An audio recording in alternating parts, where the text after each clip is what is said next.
On the 8th day of operations to free 40 workers trapped inside the Uttarkashi tunnel, the Secretary for Road, Transport and Highways, Anurag Jain, explains the causes behind the incident.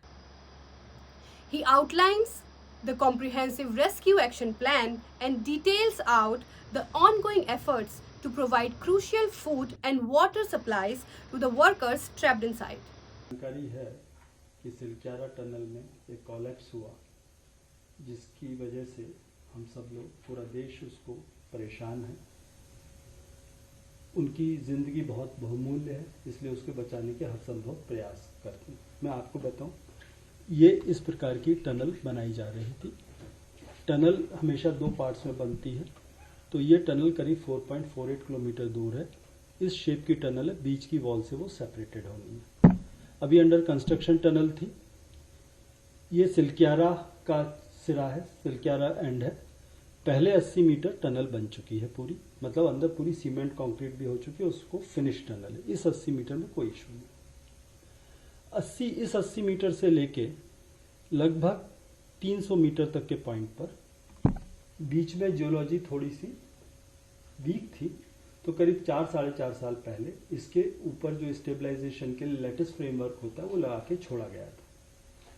उसके बाद से 300 metre से लेके अगले 2 kilometre tunnel पूरी तरीके से finish हो चुकी है। उसमें इवन ये जो हम लोग सेपरेशन वॉल करके अलग 2 टनल बनाते हैं, जिससे कि एक टनल का एस्केप टनल दूसरी हो जाए, वो भी बन चुकी है। इस 2 किलोमीटर के उसमें पूरी तरीके से फिनिश्ड है। कॉन्क्रीट स्ट्रक्चर है, तो सेफ स्ट्रक्चर। और उसके बाद करीब 480 मीटर का इलाका भी वहाँ पे हटाया नहीं गया।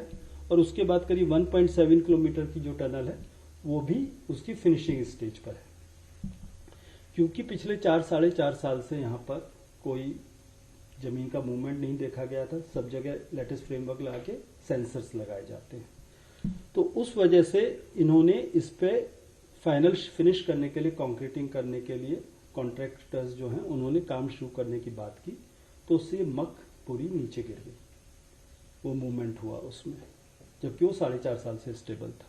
पर फॉर्चुनेटली, हालांकि पूरी घटना बहुत अनफॉर्चुनेट है, बट उसकी जो फॉर्चुनेट पार्ट है कि ये 2 किलोमीटर जो है ये पूरी तरीके से फिनिश टनल है, इसलिए इसमें जो है अदरवाइज कोई और खतरा नहीं है। तो जितना जल्दी से जल्दी हम इनको निकालेंगे वो उतना अच्छी बात है। इस पर्टिकुलर पोर्शन में पानी का इंतजाम है, नल गया हुआ है, बिजली गई हुई है, तो बिजली पानी है। अब मुख्य बात आती है खाने की, तो फॉर्चुनेटली यहाँ पे एक पाइपलाइन है 4 इंच की, जिस पे कंप्रेसर है, तो उसके थ्रू चना, मुरमुरा, ड्राई फ्रूट्स जो भेजे जा सकते हैं 4 इंच की पाइपलाइन में, medicine, vitamin C, vitamin D, antidepressants जो मेडिकल एडवाइस है, उसको हम लोग लगातार भेज रहे हैं। वर्कर्स के साथ 2 फोरमैन हैं, तो वो लोग बड़ा कोऑर्डिनेट अच्छे ढंग से कर रहे हैं। तो in spite of all these troubles, workers सभी अपना पूरा हौसला उनका बना हुआ है, लगातार रोज उनसे बात होती है। अब हम लोगों ने इसको सेव करने के लिए जो सारा इंटरनेशनल टनल एजेंसीज हैं, जिस दिन ये घटना हुई थी उसी समय सारा कांटेक्ट करा गया था कि what are the best solutions. तो इसका जो बेस्ट सॉल्यूशन बताते हैं वो ये, इस जोन में यहाँ पे हम लोग इस मग के थ्रू एक पाइपलाइन डाल दें 900 mm की। तो वो पाइपलाइन डालने का काम वहीं तत्काल शुरू कराया गया। जो एक उत्तर प्रदेश की जल विकास निगम है, उनके पास इसकी एक एग्वर मशीन थी, बट अनफॉर्चुनेटली वो मशीन की स्पीड जो थी थोड़ी ठीक नहीं थी। तो हम लोगों ने ये हाल की हाल एयरलिफ्ट करके एक अमेरिकन एग्वर मशीन यहाँ दिल्ली से भेजी। वो मशीन सेटअप हो गई और 20 मीटर तक उसका पाइप अंदर जा चुका था। उस समय पाइप आगे क्यों नहीं जा रहा है उसको इन्वेस्टिगेट कर रहे थे कि क्या परेशानी आ सकती है। तो उस समय वापस यहाँ अर्थ में मूवमेंट हुआ। अर्थ के मूवमेंट में क्रैकिंग साउंड्स हुई, तो सारे के सारे मजदूर बाहर आ गए और उसको माना गया कि उसी समय आगे काम कराना थोड़ा अनसेफ है जियोलॉजिकली। तो उसके बाद सारे ऑप्शंस पर तलाशने पर बात शुरू हुई। ये घटना 17 तारीख की थी, तो 17 तारीख के रात के 2 बजे तक जितने भी हमारे देश के एक्सपर्ट्स हैं, इंटरनेशनल एक्सपर्ट्स हैं, हमारे जितने PSUs हैं जो इस काम को करते हैं, कई बड़ी प्राइवेट कंपनीज जो इस काम को करती हैं, सबको कांटेक्ट किया गया। और रात के 2 बजे तक बात करने के बाद 5 अलग अलग एजेंसीज को वहाँ अपनी एक्सपर्ट एडवाइस के लिए भेजा गया। उसके बाद कल वहाँ पे एक हाई लेवल मीटिंग हुई। माननीय प्रधानमंत्री कार्यालय से भी लगातार इस चीज़ की मॉनिटरिंग की जा रही है। तो वहाँ से एक जो पुराने पूर्व रिटायर्ड सचिव हैं उनको वहाँ भेजा गया कोऑर्डिनेशन के लिए। उन्होंने भी एक मीटिंग ली सभी इन ऑर्गेनाइजेशंस के। तो कल वहाँ पे जो निर्णय हुआ कि 5 अलग अलग एजेंसीज अलग अलग जो ऑप्शंस तलाशे गए थे उस पर एक साथ काम शुरू करें। तो ये आप देखेंगे दूसरी साइड से 480 मीटर या वर्टिकल हम चले इसको सबसे पहले।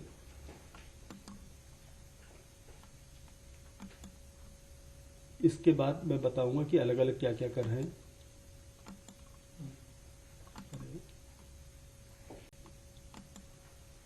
हाँ, जो एक सेकेंड, ये ऑप्शन 1 में रखा गया कि ONGC जो है एक वर्टिकल ड्रिलिंग करे। यहाँ थोड़ी हाइट ज़्यादा है, इतनी कैपेबिलिटी ONGC की है। तो ONGC अपने आज इसका जियोलॉजी स्टडी कर रहा है और अकॉर्डिंगली वो मशीन्स वगैरह आइडेंटिफाई करके यहाँ फ्लाई करेंगे मशीन्स को। SJVNL के पास करीब 100 मीटर तक डीप बोर करने की है और उन्होंने काफ़ी रेस्क्यू ऑपरेशंस ऐसे पहले किए हुए हैं। तो वो लोगों का काम, उनके लिए एयर मशीन, उन्होंने मशीन आइडेंटिफाई कर ली। आज उसको पूना से एयरलिफ्ट कराया जा रहा है और वो शाम तक उनकी मशीन पहुंचनी चाहिए देहरादून और फिर वहाँ कल सुबह तक देहरादून से बाय ट्रक वहाँ पहुंचेगी। ये एक ऑप्शन है, एक ये दूसरा ऑप्शन है वर्टिकल का। अब ये जो हमारी 4 इंच की पाइपलाइन है उसके अलावा उनकी लाइफ सिक्योर करने के लिए, सामान और खाने का बेहतर ढंग से भेजने के लिए यहीं पर एक 6 इंच का पाइपलाइन जिसकी कि लोकल मशीन्स अवेलेबल हैं उस पर काम शुरू कर दिया है। पर इस पहाड़ के ऊपर जाने के लिए सड़क बनानी पड़ेगी।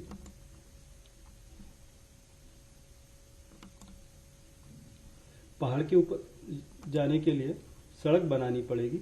सड़क बनाने का काम BRO कर रहा है।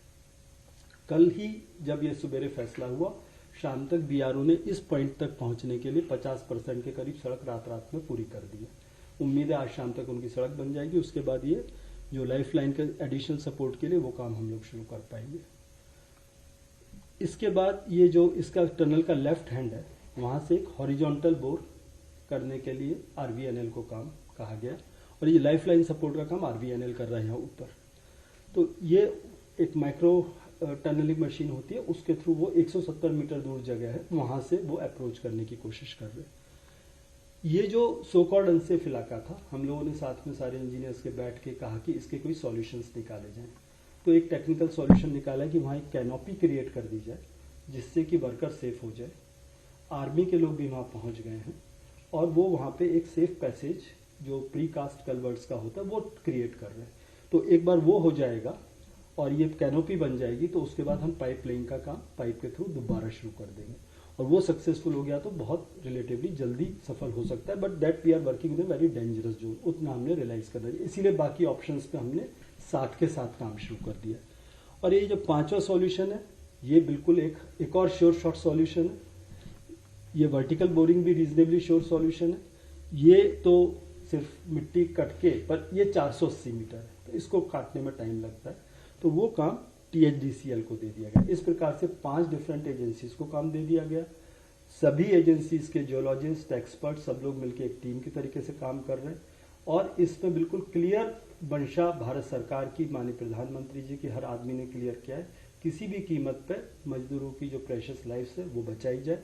इसके लिए जो संभव प्रयास है वो हम लोग कर रहे हैं। For more such updates, stay tuned to News 9 Live and don't forget to like, share and subscribe.